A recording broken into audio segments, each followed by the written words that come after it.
Le soleil du Texas tapait impitoyablement sur les parcs à bestiaux de Fort Worth tandis qu'Harold Winston sortait de sa Rolls-Royce noire immaculée. À 78 ans, ses cheveux argentés étaient parfaitement peignés, son costume 3 pièces impeccable malgré la chaleur accablante. Le contraste entre son apparence soignée et l'atmosphère poussiéreuse et sordide de l'élevage était on ne peut plus saisissant. Les ouvriers qui chargeaient le bétail dans les camions de transport s'arrêtaient pour observer. Les ouvriers du ranch, appuyés contre les poteaux de clôture, se donnaient des coups de coude et se désignaient du doigt. La vue d'un millionnaire en vêtements de marque marchant dans la boue et le fumier d'un parc à bestiaux en activité était suffisamment absurde pour attirer l'attention de tous les coins de l'établissement. « Eh bien, je serai damné », murmura Jake Rodriguez, le contremaître de l'usine, en crachant du jus de tabac dans la poussière. « Que fait un riche citadin ici, dans notre coin ?» Le chauffeur d'Harold, un jeune homme en uniforme impeccable, se dépêcha de le rattraper.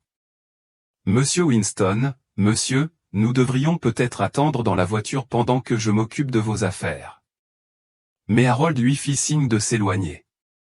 Ses mains burinées étaient étonnamment fermes pour son âge. « Non, Thomas. J'ai besoin de voir par moi-même. » Sa voix exprimait l'autorité d'un homme qui avait bâti un empire à partir de rien, mais il y avait aussi autre chose, une urgence qui fit reculer son chauffeur sans autre protestation.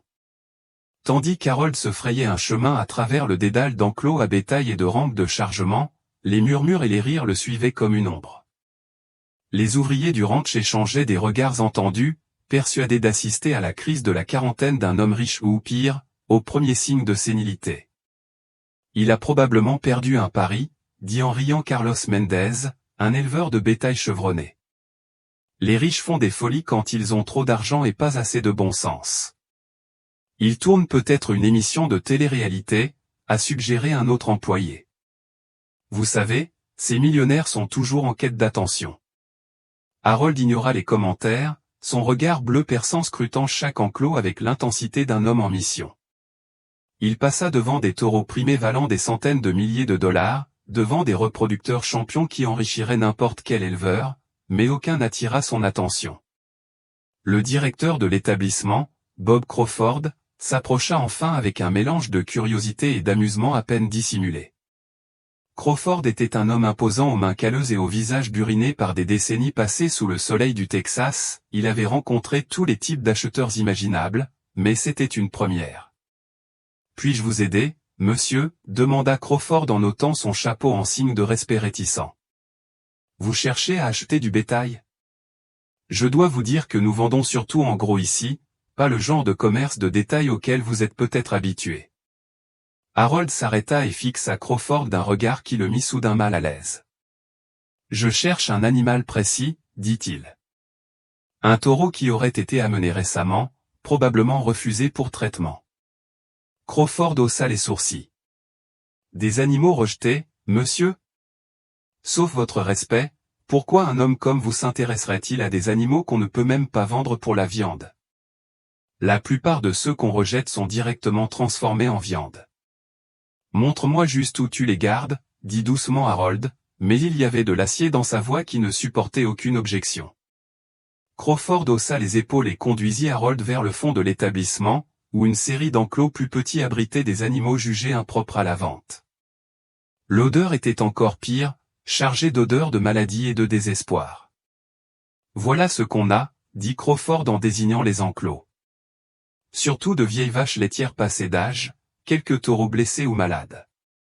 Rien ici ne vaut plus que le coût de leur élimination, je vous le garantis. » Mais Harold n'écoutait plus. Son attention était fixée sur quelque chose dans l'enclos le plus éloigné, et son visage était devenu tout blanc. Le millionnaire confiant qui avait arpenté le parc à bestiaux comme s'il en était le propriétaire eut soudain l'air d'avoir vu un fantôme. Les ouvriers qui avaient suivi le spectacle commencèrent à murmurer entre eux.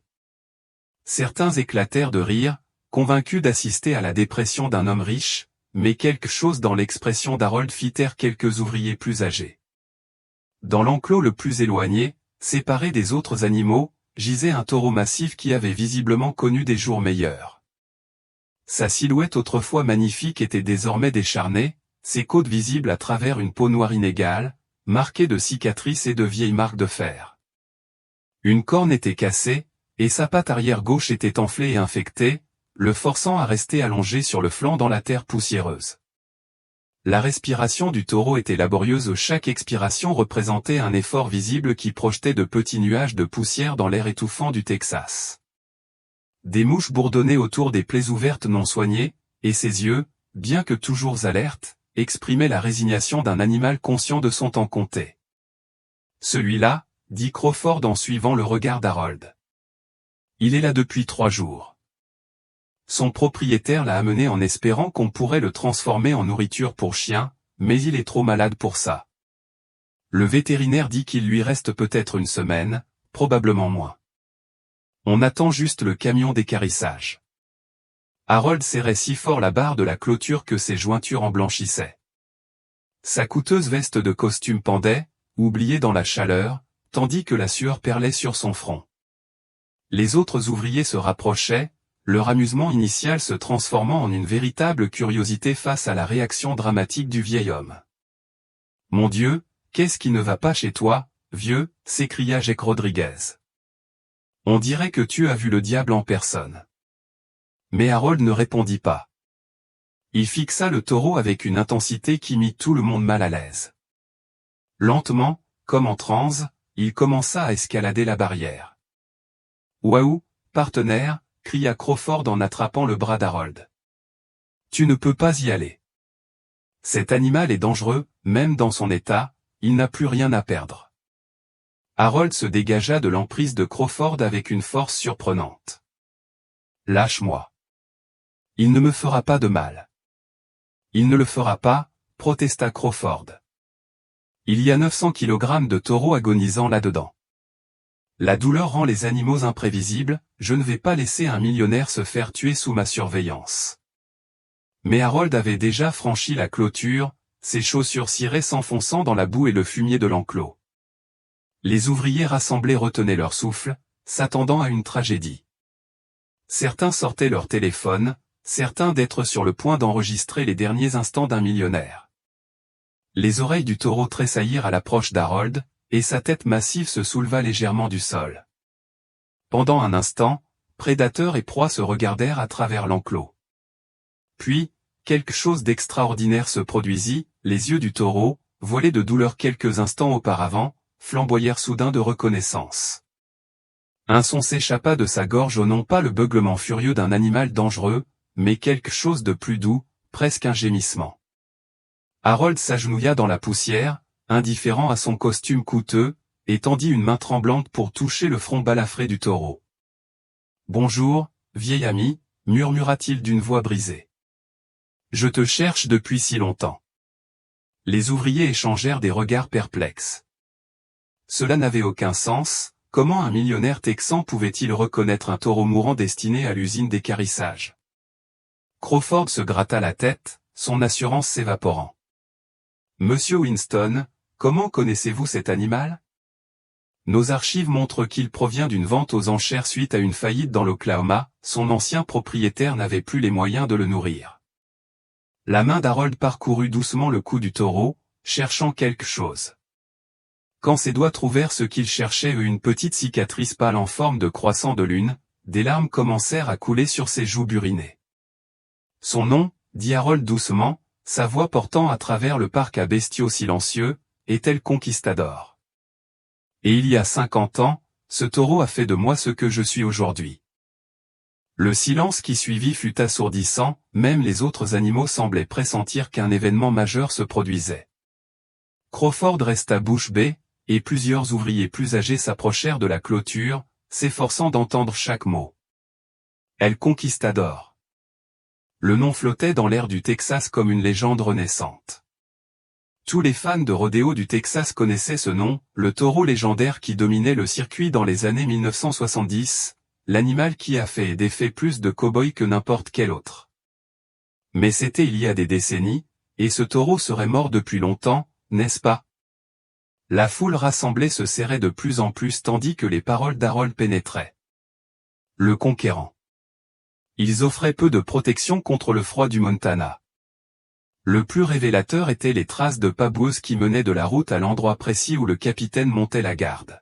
« Quelqu'un est arrivé ici en pleine nuit, » dit Tom, la voix pleine de colère et d'incrédulité. Il savait que cette route était rarement empruntée. Ils l'ont abandonné ici pour mourir. Mais le comportement du capitaine suggérait quelque chose de bien plus extraordinaire qu'un simple abandon. Le taureau avait senti la présence de l'enfant et avait agi pour la protéger. Billy Santos, ouvrier agricole qui travaillait avec le bétail depuis plus de 20 ans, secoua la tête avec stupéfaction en regardant l'animal massif. « J'ai déjà vu des taureaux protéger leurs propres veaux, » dit Billy, mais jamais rien de tel. C'est comme s'il l'avait adopté. Alors que Margaret s'apprêtait à conduire Sarah à l'hôpital du comté, l'agitation du capitaine s'intensifiait. Le taureau arpentait la clôture, sa tête massive se balançant d'avant en arrière tandis qu'il observait les humains se préparer à partir avec son bébé. Sa détresse était évidente pour tous, et il devint évident que le séparer de Sarah lui causait une véritable angoisse. « Regardez-le » observa le docteur Peterson avec une fascination professionnelle. Il affiche un comportement protecteur classique. Dans la nature, les mâles adoptent parfois des veaux orphelins de leur troupeau, mais je n'ai jamais rien vu de tel en matière de lien interespèces. Le trajet jusqu'à l'hôpital du comté de Billings dura 45 minutes, mais la vigilance du capitaine continua même après la disparition du camion sur le chemin de terre. Tom resta sur place pour observer le comportement du taureau, et ce qu'il vit au cours des heures suivantes le marquerait toute sa vie. Le capitaine refusa de quitter l'endroit où Sarah avait été trouvée. Il se tenait près de la clôture, sa tête massive pointée vers la route, comme s'il attendait son retour. Lorsque les autres bovins tentèrent de s'approcher, il les repoussa doucement mais fermement, gardant sa surveillance solitaire sur l'emplacement vide où le bébé gisait. À l'hôpital, l'état de Sarah était plus grave que le docteur Peterson ne l'avait initialement imaginé. Une hypothermie sévère avait mis son petit corps à rude épreuve, et elle avait immédiatement besoin de protocoles de réchauffement et de perfusion. La spécialiste pédiatrique, le docteur Amanda Walsh, était stupéfaite que le nourrisson ait survécu. L'exposition à de telles températures aurait dû être fatale pour un enfant aussi jeune, expliqua le docteur Walsh à Margaret. La seule chose qui l'a sauvée, c'est une source de chaleur pendant la nuit. Sans cela, elle serait morte en quelques heures. Margaret se retrouva à raconter l'histoire de la protection du capitaine. Si le personnel médical était initialement sceptique, les preuves étaient indéniables. La température corporelle de Sarah, bien que dangereusement basse, était plus élevée qu'elle n'aurait dû l'être compte tenu des conditions nocturnes. Quelque chose l'avait suffisamment maintenue au chaud pour survivre. La nouvelle du sauvetage miraculeux se répandit rapidement dans la petite communauté. L'adjoint du shérif local, Martinez, arriva au ranch pour enquêter sur l'abandon, mais fut tout aussi fasciné par la surveillance constante du capitaine. Le taureau n'avait pas bougé de son poste depuis plus de 8 heures, refusant de boire et de manger pendant qu'il assurait sa surveillance. En 20 ans de carrière dans les forces de l'ordre, j'ai vu beaucoup de choses, a déclaré l'adjoint Martinez à Tom, mais je n'ai jamais vu un animal se montrer aussi protecteur envers une enfant humaine. C'est comme s'il la prenait pour responsable. Alors que le soir approchait et que Sarah était toujours dans un état stable à l'hôpital, Margaret a appelé pour donner des nouvelles. « Elle va bien » a-t-elle annoncé, la voix pleine d'émotion. Les médecins disent qu'elle se rétablira complètement. Mais, Tom, il s'interroge sur ce que nous allons faire d'elle. Les services sociaux doivent intervenir. Cette nuit-là, alors que le ranch s'enfonçait dans l'obscurité, le capitaine continuait sa veille solitaire. Les autres bêtes s'étaient rassemblées à distance respectueuse, comme si elles comprenaient que leur chef était occupé à quelque chose d'important. Les ouvriers du ranch se relayaient pour le surveiller, mais l'énorme taureau ne manifestait aucun intérêt pour la nourriture, l'eau ou le repos. On dirait qu'il est en deuil, observa Billy en regardant le capitaine immobile au clair de lune. Comme s'il avait perdu quelque chose de précieux et qu'il attendait son retour. Pensez-vous que les animaux peuvent tisser des liens émotionnels si profonds qu'ils seraient prêts à sacrifier leur propre confort pour un autre être? Qu'est-ce que cela nous apprend sur la complexité des émotions animales? Le deuxième jour apporta des défis inattendus qui allaient mettre à l'épreuve le dévouement du capitaine et la détermination de la communauté. L'état de Sarah à l'hôpital restait stable, mais les services sociaux avaient entamé le processus complexe de détermination de son avenir. Pendant ce temps, au ranch, le refus du capitaine de manger et de boire devenait une source de graves préoccupations. Le docteur James Harrison, vétérinaire local, est arrivé tôt le matin pour examiner le taureau. Ce qu'il a découvert défiait ses 40 années d'expérience avec le bétail. Captain était en bonne santé physique, mais présentait des signes évidents de détresse psychologique. L'animal massif avait perdu du poids pendant la nuit et présentait des symptômes qui, chez l'humain, seraient liés à l'anxiété de séparation. C'est sans précédent, a déclaré le docteur Harrison à Tom tandis qu'ils observaient la veillée du capitaine. Les mâles sont généralement concentrés sur leur troupeau et leur territoire, mais celui-ci s'est fixé sur un bébé humain au point de mettre sa propre santé en danger. La nouvelle du dévouement du capitaine s'était répandue au-delà de la communauté locale et, à midi, des reporters de 3 chaînes d'information différentes étaient arrivés au ranch. L'histoire du taureau qui avait sauvé un bébé abandonné était exactement le genre de nouvelles réconfortantes dont les gens avaient désespérément besoin. Mais le capitaine semblait indifférent à cette attention. Il saluait la présence des étrangers d'un bref regard, mais reportait aussitôt son attention sur l'espace vide où Sarah avait été retrouvée. Sa loyauté était absolue et inébranlable, même si son état physique commençait à se détériorer. À l'hôpital, Sarah se portait bien grâce aux soins médicaux. Son petit corps avait bien réagi au traitement et elle commençait à présenter les comportements normaux d'un nourrisson de 3 mois en bonne santé. Mais lorsque Margaret lui rendit visite et lui évoqua l'état de Captain, le docteur Walsh lui fit une suggestion extraordinaire. Ramener l'enfant voir le taureau peut paraître inhabituel, a déclaré le pédiatre, mais il est de plus en plus évident que les liens affectifs que les animaux peuvent tisser sont bien plus complexes qu'on ne le pensait. Si ce taureau se sent réellement responsable de son bien-être, le fait de l'avoir en sécurité pourrait bien être la seule chose qui le convaincra de prendre soin de lui. La logistique d'une telle visite était complexe. Il fallait composer avec les politiques hospitalières, les questions d'assurance et les réglementations du ministère de la Santé. Mais l'histoire avait retenu l'attention de l'administration de l'hôpital, et des dispositions spéciales furent prises pour ce qu'ils appelaient une visite thérapeutique. L'adjoint Martinez avait passé 2 jours à enquêter sur l'abandon, sans grand succès. Les traces de pneus étaient trop dégradées pour fournir des preuves valables, et aucun signalement de disparition ne correspondait à la description de Sarah. Celui qui l'avait abandonnée avait veillé à ce qu'on ne puisse pas la retrouver. C'est peut-être mieux ainsi, avait-il dit à Tom. Un parent qui abandonne un bébé comme ça ne mérite pas de le récupérer. L'après-midi du 2e jour, le camion de Margaret apparut sur la route du ranch, transportant une précieuse cargaison. Sarah, enveloppée dans des couvertures d'hôpital et accompagnée du docteur Walsh, retournait à l'endroit où elle avait été sauvée. La réaction du capitaine fut immédiate et spectaculaire. L'énorme taureau leva la tête dès que le camion apparut. Ses oreilles se dressèrent vers l'avant et tout son corps devint alerte. Alors que Margaret s'approchait de la clôture en portant Sarah, le capitaine se déplaçait avec une douceur surprenante pour sa taille, étendant son énorme tête. À travers les poteaux de la clôture, il aperçut clairement le nourrisson. La suite laissa tous les présents sans voix. Le capitaine émit un léger grondement au fond de sa gorge, une vocalisation qu'aucun des ouvriers expérimentés du ranch n'avait jamais entendue chez un taureau. C'était presque un ronronnement, un son de contentement et de soulagement qui semblait dire « Elle est en sécurité, elle est là ». Sarah, quant à elle, semblait reconnaître quelque chose de familier. Sa petite main se tendit vers le nez massif du capitaine, et lorsqu'il renifla doucement ses doigts, elle émit de légers roucoulements qui suggéraient qu'elle était à l'aise avec l'énorme animal. Incroyable, murmura le docteur Walsh en enregistrant l'interaction avec son téléphone. Elle ne manifeste aucune réaction de peur. C'est presque comme si elle se souvenait de lui pour la première fois depuis plus de 48 heures. Le capitaine s'éloigna de son poste près de la clôture, mais ne s'éloigna pas beaucoup juste jusqu'à l'abreuvoir, où il but abondamment pendant plusieurs minutes avant de revenir près de Sarah. C'était comme si la voir vivante et en bonne santé lui avait donné le droit de prendre soin de lui à nouveau.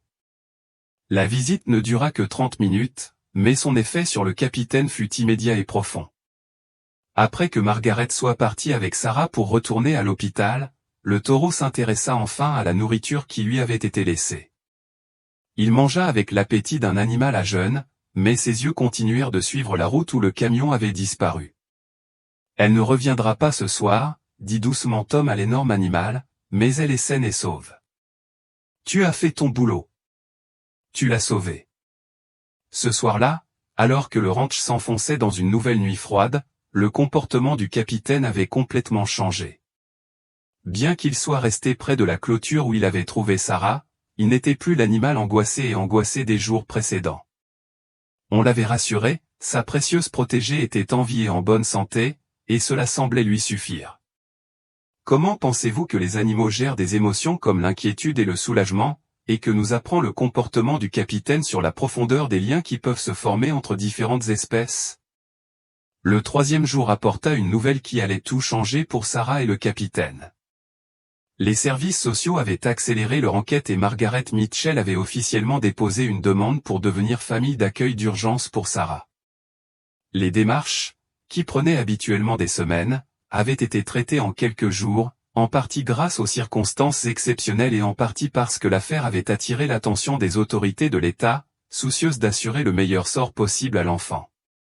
Nous n'avons jamais eu de cas pareil, a déclaré Linda Morrison, du département des services familiaux, à Margaret lors de sa visite matinale à l'hôpital. Le fait que ce taureau lui ait sauvé la vie et son attachement constant à son bien-être font désormais partie de notre évaluation. Nous pensons que Sarah devrait rester dans un environnement où ce lien peut être maintenu. Le comportement du capitaine au cours des 3 jours précédents avait prouvé à tous que son lien avec Sarah était authentique et durable.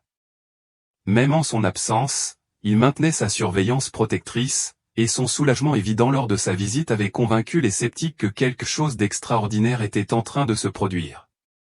Le docteur Walsh avait documenté le cas pour une revue médicale, reconnaissant que l'interaction entre Sarah et le capitaine représentait un événement sans précédent dans la littérature sur le comportement animal et le développement de l'enfant. Il existe des cas documentés d'animaux adoptant des enfants humains, expliqua-t-elle à Margaret, mais jamais avec un tel niveau d'investissement émotionnel continu. Le plan qui en résulta était aussi inhabituel que les circonstances qui l'avaient engendré. Sarah rentrerait au ranch Mitchell, où Margaret et Tom prendraient soin d'elle, ses parents adoptifs, étant entendu que sa relation avec le capitaine serait maintenue et surveillée. Cet arrangement satisfaisait aux exigences légales tout en reconnaissant le lien extraordinaire qui s'était formé l'après-midi du 3e jour. Margaret ramena Sarah à la maison pour de bon, et la réaction du capitaine fut à la hauteur des espérances de la famille, et même plus. L'énorme taureau s'approcha de la clôture avec une excitation évidente, la queue frémissante et les oreilles dressées en avant, signe de pure joie. Lorsque Margaret approcha Sarah suffisamment près pour que le capitaine la voie clairement, le taureau émit le même doux grondement, comme pour lui souhaiter la bienvenue. « Regardez ça », s'émerveilla Tom en observant l'interaction. Il sait qu'elle reste cette fois. Au cours des semaines suivantes, la relation entre Sarah et Captain se développa d'une manière qui continua d'étonner tous ceux qui en furent témoins. Captain se désigna comme son gardien permanent, se postant près de la partie du ranch que Sarah visitait. Lorsque Margaret l'emmenait prendre l'air, Captain se dirigeait vers la clôture la plus proche de l'endroit où elle était assise. Lorsqu'elle pleurait, il s'agitait jusqu'à ce qu'il voie qu'elle était réconfortée. L'histoire avait suscité une attention nationale, et des équipes de presse et des journalistes se rendaient régulièrement sur place pour documenter cette relation unique. Des spécialistes du comportement animal étaient venus d'universités de tout le pays pour étudier l'instinct protecteur du capitaine, et des spécialistes du développement de l'enfant voulaient comprendre comment l'interaction précoce de Sarah avec le taureau pouvait affecter son développement. Le docteur Temple Grandin a visité le ranch 6 mois plus tard, forte de plusieurs décennies d'expérience dans l'étude du comportement animal. Après avoir observé le capitaine et Sarah ensemble, elle a qualifié leur lien de « l'un des exemples les plus remarquables de liens interspécifiques que j'ai jamais observé. Ce taureau a pratiquement adopté cet enfant. Son instinct protecteur est aussi fort que celui de n'importe quel animal envers sa propre progéniture, a expliqué le docteur Grandin aux chercheurs réunis. Cela témoigne de la complexité émotionnelle de ces animaux que nous commençons seulement à comprendre. Alors que Sarah grandissait, sa relation avec Captain resta constante. Elle ne manifestait aucune crainte envers l'animal massif, et il était d'une douceur infinie en sa présence. Lorsqu'elle fit ses premiers pas, ce fut vers la clôture où Captain l'attendait. Son premier mot, selon Margaret, fut « Capi », sa tentative de prononcer le nom de Captain. La procédure d'adoption légale fut finalisée lorsque Sarah avait 18 mois, faisant d'elle officiellement une Mitchell, mais tous les acteurs concernés comprenaient qu'elle serait toujours spéciale d'une autre manière. Elle était l'enfant sauvé par l'amour d'un taureau, et ce lien avait créé une famille unique en son genre. Le capitaine vécut jusqu'à 14 ans, passant ses dernières années comme le plus gentil des géants du ranch, veillant sans relâche sur Sarah tandis qu'elle grandissait, de petite fille à enfant, puis à jeune femme. Lorsqu'il s'éteignit enfin paisiblement dans son sommeil, Sarah, alors âgée de 8 ans, prit la parole lors d'une petite cérémonie commémorative organisée par la famille. « Le capitaine m'a sauvé la vie avant même que je sache que j'en avais une, dit-elle d'une voix claire et forte. Il m'a appris que l'amour ne se soucie ni de l'apparence ni de la différence. Il a été mon premier ami, et je ne l'oublierai jamais. » L'histoire de Sarah et du capitaine est devenue légendaire dans leur région du Montana, rappelant que des miracles peuvent survenir quand on s'y attend le moins. Leur lien a prouvé que l'amour, la protection et la famille peuvent prendre des formes inexplicables, mais toucher les cœurs d'une manière qui dure à jamais. Des années plus tard, lorsqu'on demandait à Sarah ce dont elle se souvenait du moment où elle avait été retrouvée par le capitaine, elle souriait et répondait « Je ne me souviens pas d'avoir eu froid ou peur. Je me souviens juste d'avoir été en sécurité.